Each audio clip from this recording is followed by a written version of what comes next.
কেন্দ্ৰীয় গৃহমন্ত্ৰী অমিত শ্বাহ আৰু অসমৰ মুখ্যমন্ত্ৰী ডক্টৰ হিমন্ত বিশ্ব শৰ্মাৰ উপস্থিতিত কালি নতুন দিল্লীত কেন্দ্ৰীয় চৰকাৰ, ৰাজ্য চৰকাৰ আৰু অসমৰ 8টা বিদ্ৰোহী গোটৰ সৈতে ত্ৰিপাক্ষিক শান্তি চুক্তি স্বাক্ষৰিত হয়। কেন্দ্ৰীয় গৃহমন্ত্ৰীগৰাকীয়ে এই শান্তি চুক্তি স্বাক্ষৰিত হোৱাত কালিৰ দিনটো ঐতিহাসিক দিন হিচাপে অভিহিত কৰি কয় যে কেন্দ্ৰীয় চৰকাৰে প্ৰধানমন্ত্ৰী নৰেন্দ্ৰ মোদীৰ নেতৃত্বত অসমকে ধৰি উত্তৰ পূৰ্বাঞ্চলত শান্তি নিশ্চিত কৰাৰ বাবে সকলো প্ৰচেষ্টা গ্ৰহণ কৰিছে। তেওঁ কয় যে এই শান্তি চুক্তিৰ জৰিয়তে 1100 বিদ্ৰোহী নেতাই সংঘৰ্ষৰ পথ ত্যাগ কৰি মূল সুঁতিলৈ উভতি আহিছে। কেন্দ্ৰীয় চৰকাৰে 2024 চনৰ ভিতৰত অঞ্চলটোৰ সীমা সমস্যাসমূহ সমাধান কৰাৰ বাবে প্ৰতিশ্ৰুতিবদ্ধ বুলিও তেওঁ প্ৰকাশ কৰে। অনুষ্ঠানত কেন্দ্ৰীয় মন্ত্ৰী ৰামেশ্বৰ তেলী, অসমৰ মন্ত্ৰী সঞ্জয় কিষাণ, কেইবাগৰাকীও সাংসদ তথা কেন্দ্ৰ আৰু অসম চৰকাৰৰ শীৰ্ষ বিষয়াসকল উপস্থিত আছিল। নৰ্থ ইষ্ট के लिए आज का दिन बहुत महत्वपूर्ण दिन है। नरेंद्र मोदी जी के प्रधानमंत्री बनने के बाद उत्तर पूर्व को शांत और विकसित बनाने के लिए कई प्रकार के कार्यक्रम हाथ में लिए गए। इसमें सबसे बड़ा कार्यक्रम उत्तर पूर्व में शांति प्रस्तावित करना है। इसमें आज एक बड़ा मील का पत्थर हम पार कर आगे बढ़ रहे हैं। असम के आदिवासी समूह के लगभग 1100 के आसपास जवान हथियार छोड़कर मेन स्ट्रीम में आ रहे हैं।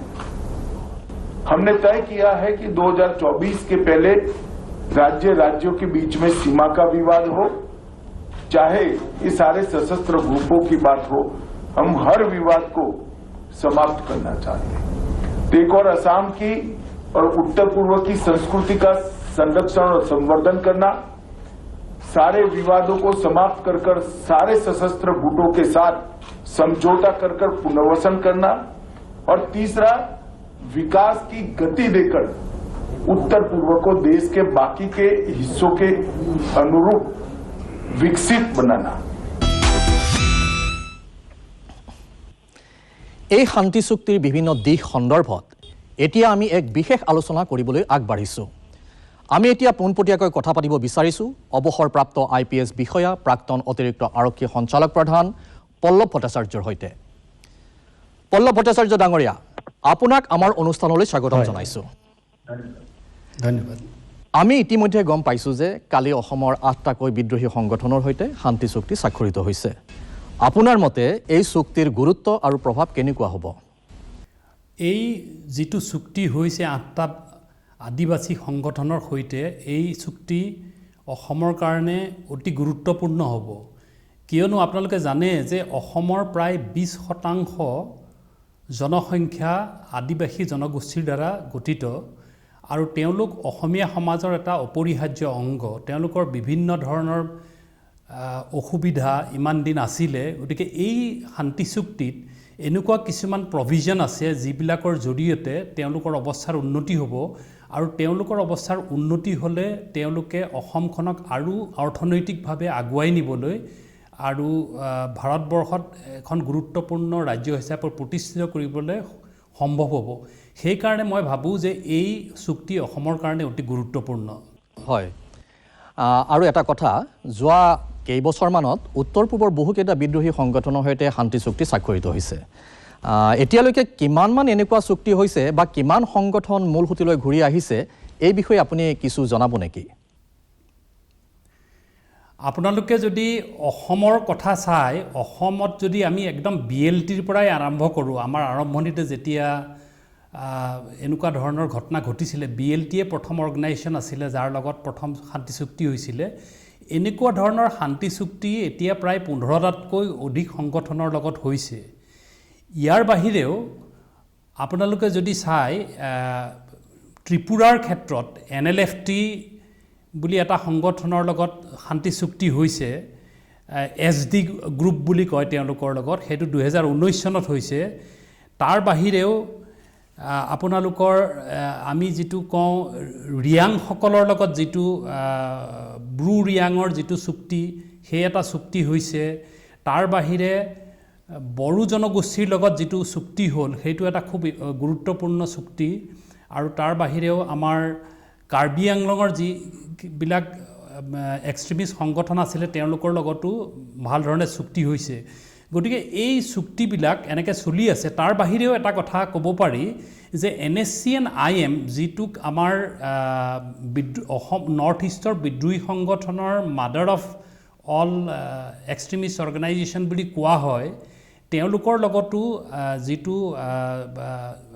যিটো কথা বতৰা চলি আছে সেইটো এটা খুব পজিটিভ দিশত আগবাঢ়ি গৈছে গতিকে এইটো এটা খুব ভাল গুৰুত্বপূৰ্ণ অৱস্থা হৈছে অসমৰ কাৰণে আৰু নৰ্থ ইষ্টৰ কাৰণে ভট্টাচাৰ্য ডাঙৰীয়া মই আৰু এটা কথা সুধিব বিচাৰিছোঁ যে প্ৰধানমন্ত্ৰী নৰেন্দ্ৰ মোদীয়ে প্ৰায়ে কয় যে উত্তৰ পূব হৈছে এক ইষ্ট নীতিৰ ক্ষেত্ৰত আটাইতকৈ গুৰুত্বপূৰ্ণ এই শান্তি চুক্তিয়ে এই ধৰণৰ নীতিৰ ৰূপায়ণত কিদৰে সহায় কৰিব বুলি ভাবে এই চুক্তিয়ে যথেষ্টখিনি সহায় কৰিব কিয়নো আপোনালোকে প্ৰথমতে চাওক যে এই যিটো চুক্তি হ'ল এই চুক্তিৰ জৰিয়তে প্ৰায় 1000 কোটি টকাৰ কথা তেওঁলোকে কৈছে যে 500 কোটি ষ্টেট গভৰ্ণমেণ্টে দিব আৰু 500 কোটি গভৰ্ণমেণ্ট অফ ইণ্ডিয়াই দিব মানে কিছুমান ৱেলফেয়াৰ প্ৰজেক্টৰ কাৰণে য'ত মানে আদিবাসী সংগঠনবিলাক আদিবাসী মানুহবিলাক আছে আপোনালোকে জানে যে অসমৰ অৰ্থনৈতিক বুনিয়াদটো এই আদিবাসীবিলাকেই আচলতে গঢ়ি তুলিছিলে 1821